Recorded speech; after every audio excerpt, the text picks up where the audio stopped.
So it's been a very, very long couple of weeks. We had issues with weather, and that's prevented a lot of filming and a lot of updates.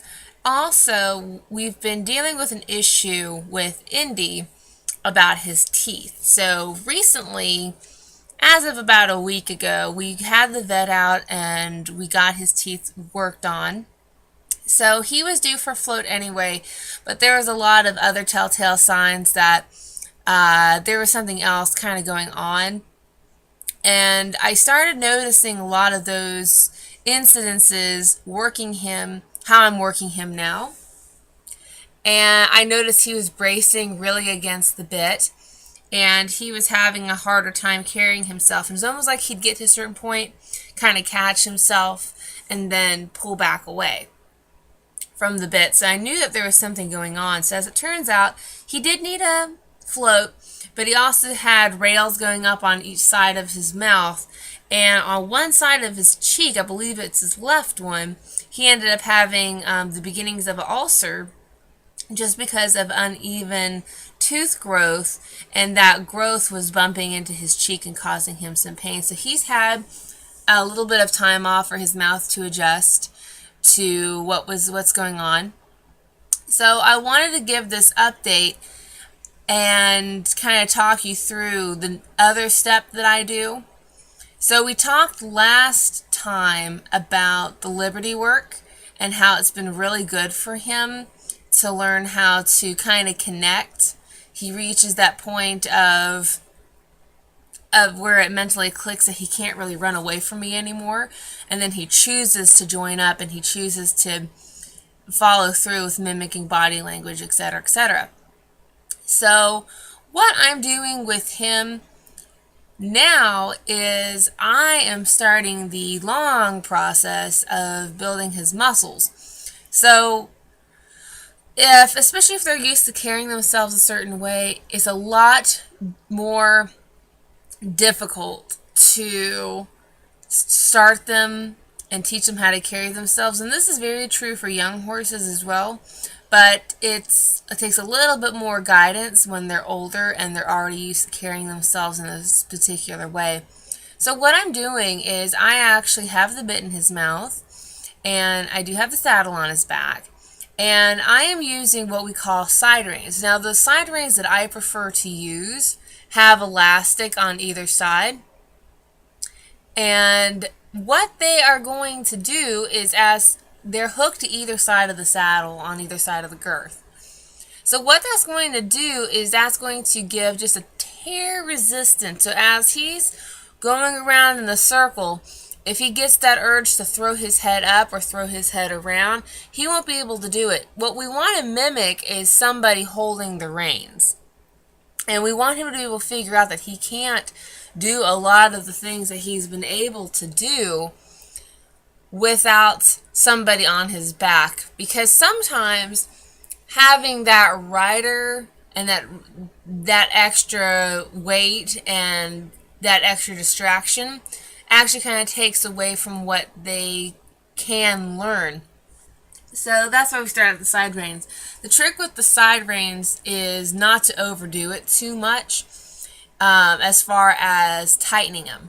So you want to start off you want some contact, but you want to start off kind of on the lower, looser spectrum, and then you can gradually tighten it as they become familiar. And some horses you can work that through within a week. Some horses it takes them a little bit more time. So the other exercise I like to do with the side reins is I will actually hook one rein up to one side, and I'll take the other one off his bit and rehook it to the saddle. So what this does, it does a couple things. Number one, again, he's learning, or he's teaching himself rather, he's reinforcing the fact that he has to bend pressure. As many of you that take lessons with me know, a horse can only follow his nose. So what he's discovering is he can't throw his head. He can only go where his nose is going. And this comes in handy, especially if you need to make an emergency stop. And they understand that's a familiarity that they have accustomed themselves to. The second thing is that this will also start helping him actually move from his shoulder into a tight circle. In the beginning, especially if they're anticipating some kind of pain, they do have a tendency of kind of tensing up. And what will happen is their whole front end will tense up, and then it becomes, I can't move, and then they panic. So what we're teaching him in this is that it's okay. He actually can move forward and freely. So even though he can't go where he wants to go, he's still doing it. He's still moving, just on that one side. That's what he's limited to. So again, with that particular exercise, you don't want to overdo it. You don't want to overdo it. You don't want to do anything. Just, if you decide to try this exercise, I would really encourage you to seek a professional trainer before trying some of these things on your own. I will say, though, if you do get the urge to get side reins and try these exercises, I wouldn't, number one, I wouldn't do it anything other than a snaffle. He himself has a really fat, I think it's a D-ring snaffle that he has in right now. And then I wouldn't do it any longer than a minute or two on either side. And start off very slowly. The most I will do with these exercises is I will have him start off with 1 minute, and then we'll gradually work up to 5 or 6. But for the first week or so, I never do more than a minute. So now that we have worked on the physical, what I want to work on him again is emphasizing the mental. So before, and we saw this last time too, I can take the whip and I can kind of throw it over his back.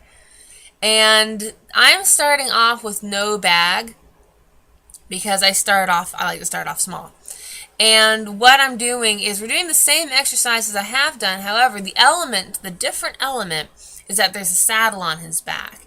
And for some horses, they become more concerned, and some horses, they just don't care. He's concerned because it's hitting the saddle, it's making a lot of noise, and that's causing him to go forward. So again, kind of revisiting what we've worked on before, I don't mind him moving around, blowing off steam. However, what I want him to understand is, yes, he can actually walk and trot when I tell him to, with this other element being thrown at him. And he has a habit of revisiting what he's comfortable knowing, but what I am very impressed with him is that he's quickly remembering, like, right, we went over this before, and it's just so much easier if I just kind of do what you're telling me to do.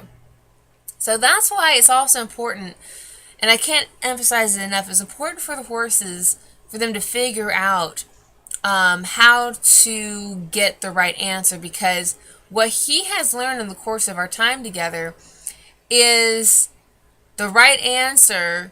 He can work to it, he gets rewarded, and then that makes choosing that right answer easier each time. And as the saying goes, you want to make the right thing easy and the wrong thing hard. So he has learned that he can figure out what I want him to do very easily. So now we're kind of going through that stage where we're doing the walk or we're doing the trot. And I have the whip on his back, and I'm just kind of hanging it up there to kind of see. You'd be surprised. I've had some horses that get really irritated with the whip just kind of hanging there doing nothing. Some of them kind of take that almost kind of like a threat almost. They get irritated that that energy is right there. But again, if they're going to have somebody on their back, they have to get used to it. And what I'm very impressed about with Indy is that he really did not respond to that at all. So just to kind of finish out the day, because, why not do one more exercise? Well, I'm going to start this off with him wowing. However, what I'm going to do is I'm going to just kind of take the saddle, kind of hop up and down. I do this with all the young horses, just kind of casually grab the saddle and rock it back and forth. And this will kind of get him used to him moving around, or me moving around him. And what the biggest thing I want him to come away with is I don't want him anticipating every time I'm touching the saddle, every time I'm putting my foot in the stirrup, that he has to move. What I want him to understand is that he can just kind of hang out. And one thing I love about this guy, and you can kind of watch it in his facial expression, is that he's turning his face around and he's looking at me, but he's not moving off. And I'm giving him that option. I do have the rein in one hand, but he's choosing to stay. So slowly but surely, as he continues to heal, hopefully, of course, weather set aside, we'll have more updates.